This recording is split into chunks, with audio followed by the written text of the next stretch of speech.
আওয়ামী সরকারের ক্ষমতাধর সাবেক ৭ পুলিশ কর্মকর্তা ও এক সেনা কর্মকর্তার ট্রাইব্যুনালে হাজিরার প্রথম দিনে তাদের ছিল ভিন্ন ভিন্ন অভিব্যক্তি। কেউ কান্নাকাটি করে, কেউ চিৎকার চেঁচামেচি করে, কেউ বা হাত নেড়ে তাদের অভিব্যক্তি জানান। প্রিজন ভ্যান থেকে আদালত কক্ষের কয়েকটি ঘটনা জানাচ্ছেন শাকের আরজু।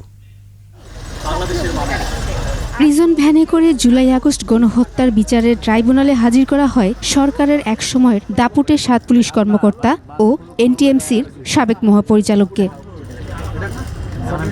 এদিন অন্যদের কোনো অভিব্যক্তি না থাকলেও এজলাস ও এজলাসের বাইরে অভিব্যক্তি প্রকাশ করেন গুলশান থানার ওসি মাজহারুল ইসলাম ও এনটিএমসির চেয়ারম্যান জিয়াউল আহসান। আদালতে অভিযোগ উপস্থাপনের সময় মাজহারুল ইসলামকে ভুল করে সাভার থানার ওসি হিসেবে পরিচয় করিয়ে দেন চিফ প্রসিকিউটর। আন্দোলন দমনে সাভার থানার ওসির যে ভূমিকা ছিল সে বিষয়ে বর্ণনা দিতে থাকেন তিনি।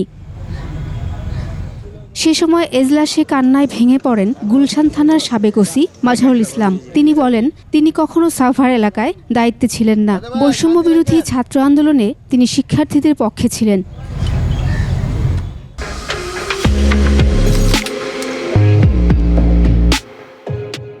এনটিএমসির সাবেক মহাপরিচালক জিয়াউল আহসান এজলাসে দৃষ্টি আকর্ষণের চেষ্টা করেন, তবে ট্রাইব্যুনাল বলেন আইনজীবীর মাধ্যমে পরে তার বক্তব্য শোনা হবে। আদালত থেকে প্রিজন ভ্যানে তোলার সময় সাংবাদিকদের উদ্দেশ্যে হাত নাড়তে চাইলে দুই পুলিশ তার হাত চেপে ধরলে ক্ষোভ প্রকাশ করেন তিনি।